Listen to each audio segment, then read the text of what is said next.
Hello there everyone, welcome back to another Gate Ruler video. So despite making it seem that we were not going to be getting that many reveals from the official channels until the actual release, which is only in a few days, they just decided to drop two 4-stars and a really impactful influencer reveal as well coincided, plus a really strong support piece which is synergizing with some of the previous stuff we've seen as well as the new thing. So kind of out of nowhere, we've actually got a lot to talk about. So let's get started with the influencer reveal, and this actually pairs very nicely with my influencer reveal. If you haven't seen it, please check out that video in the top right hand corner and support that video, because I'm pretty sure if it gets more likes and more views, they'll be more likely to give me more. So, you know, that'll be pretty good. But yeah, this is Layover, the Lion King. This is an Earth Beast. It is a 353, so level 3, 353, even with the Beast attribute is kind of not fantastic, but let's keep going. King's Word. When this card enters the field, choose one of your opponent's energy and rest it. So this is a really powerful ability. Like, turning off your opponent's ability to interact is obviously quite crazy. However, one thing to keep in mind is, I don't think this works on Wizard, because Wizard lets you tap your ruler to pay costs. I don't think it treats itself as energy per se. So I think Wizard actually dodges this, which is unfortunate for this, because Wizard, I imagine, is going to shoot up to being the most played ruler after Knight has just seen this steady rise to the top. Like, Apprentice was #1 go-to when the game came out, and Knight slowly rose up as people understood the mechanics more and more and got better and better and better. So I think this might... I'm not 100% sure if it does work against Wizard, and this is crazy. Like, this is a super powerful effect. And even if it doesn't work against that Wizard bonus energy, your opponent is unlikely to be tapped out every turn, so you will definitely be able to get value out of this. And the turns when they don't tap out, they probably need that energy for something. So, you know, that's awesome. Going first, this is really good. If you just chuck this down and tap one of your... Oh, actually, no, it's garbage, because they'll just untap. But, like, going second, this is good. If, you know, disrupting your opponent in any way. Like, you are reducing their ability. So if this taps them out, then this is great. Basically, if your opponent isn't tapped out, this is probably pretty good. But if they've only paid 1 energy, then you might disrupt what they're doing, but you might also just do nothing because they weren't planning on doing anything anyway, and that's kind of wasted. Anyway, that's a lot of time spent talking about that first effect. Let's talk about the second. When played by Genesis Summoning, again, check out that video. Choose one of your opponent's units in the defensive zone and destroy it. That's really good.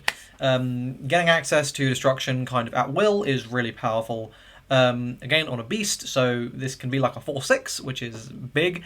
3 strike is the most important thing, I think, here. You're going to nuke that defensive unit, and then you can crash this straight into face, which is obviously really good. And beasts have a lot of scary stuff. I'm imagining a scenario where you have a Stridum set up, and then you Genesis into this, and like that is game and a half right there. So yeah, I think this is a really powerful card that will definitely see play if you choose to go down that Genesis Summoning route for beasts, which is not necessarily the best way to go, but there's potential, and we'll see what happens. On to the cards we got today that are not the influencer cards. So first we've got Holy Swordsman of Golden Scales. This is a warrior and a dragon, so immediately those attributes should be going whoa, because that is a Genesis Summoning dream. This is a perfect card for Genesis Summoning. This is a 3/3/2 level 2, so kind of feels bad to play. Protection of Golden Scales. This cannot be chosen by your opponent's card effect, so that is a really powerful effect. Considering that, you know, your opponent is now going to have to hard commit an attack into this, which they may not want to do. It's possible that there's like a lot of like really free removal that they can take advantage of, but like if they can't, they can't use it on this, and that's going to increase the value of the card significantly. Jesus Christ, they are loud, aren't they? Oh my god. Infinite Combat Technique. So this is an energy ability, so you can only use this effect if you are using an energy ruler. When this unit attacks, choose up to 1 combat technique event from your graveyard and play it by paying energy, then put that event on the bottom of the deck instead of the graveyard. So one problem I have with this, and the same kind of problem I had with Kimarala, is that you have to pay the energy. Now, I know that's definitely for the best, but it starts getting very expensive. You're definitely incentivized highly to pay zero cost events now, which is not a bad thing, to be fair. You know, one example of a combat technique is the +2/+2. So with that, this suddenly becomes a 5/5 that you can just swing in, which is really good. And again, it has surprising staying power by virtue of the fact that it cannot be chosen for effects. So I'm pretty sure this will dodge, like, destroy a unit in the defensive zone. I'm reasonably sure. This will definitely dodge, like, choose and destroy an enemy unit in attack zone. This will dodge, like, burn damage. This will dodge all that kind of stuff. So surprisingly sticky is what I imagine this will be. A very powerful card, and I think it just kind of by virtue of the traits alone, I'm expecting it to see play in Genesis Summoning, because this is just going to smooth out your curve, like in terms of how you go up. Great with Paula, really good with Paula actually, because you can just send if you have one, you can play your Paula, discard your combat event, your combat technique event to the discard, draw your card, Genesis with Paula and something else, bring this out, swing, and you can immediately use that combat technique you just discarded. So it's a plus. Obviously very combo-y there, and we're out only at set 2, so it's a pretty jank combo by like card game standards, but something to consider. Okay, next we've got breaking through enemy ranks. So this is a support piece combat technique, but remember this is usable with Kimarala as well. So this is a use timing normal. Choose and use one of the following. Either choose one of your opponent's set cards or field cards and destroy it. This is immediately valuable just for that set destruction there. That's like really good. We're seeing lots of field cards that are really powerful, lots of set cards that are really powerful. Being able to just go nope is really nice. Or your ruler gets +3 attack until the end of the turn, which is crazy because this with Wizard suddenly gives you 5 attack. Wizard is now a like beast. You're going to be able to clear stuff really easily with 5 attack, so that's really good. I think this is strong. I don't know how many you'd run, maybe like 2, but just like 1 cost to just delete an event is really strong. And again, this is not taking up a counter spot, like, so it's valuable for that because you just have access to this set destruction without taking up your counter spot, which is like what we already had before. The card I'm most excited for, though, by far, Helldiver Red Crusher. So I was saying for a little while I was pretty sure the final 4-star we're going to get for Atlas is going to be a Wild Force, and oh baby.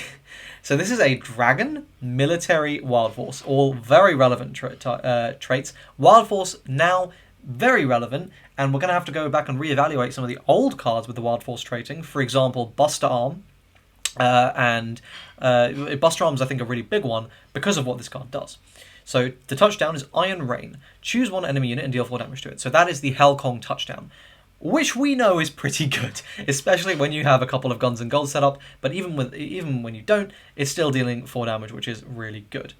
When played from hand, you may send 2 Wild Force cards from your graveyard to the bottom of the deck to play this as a cost 2.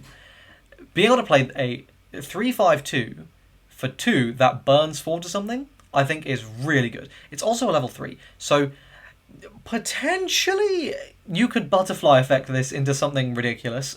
We will have to see where that goes, if that's even remotely possible or viable. Probably not, but you never know.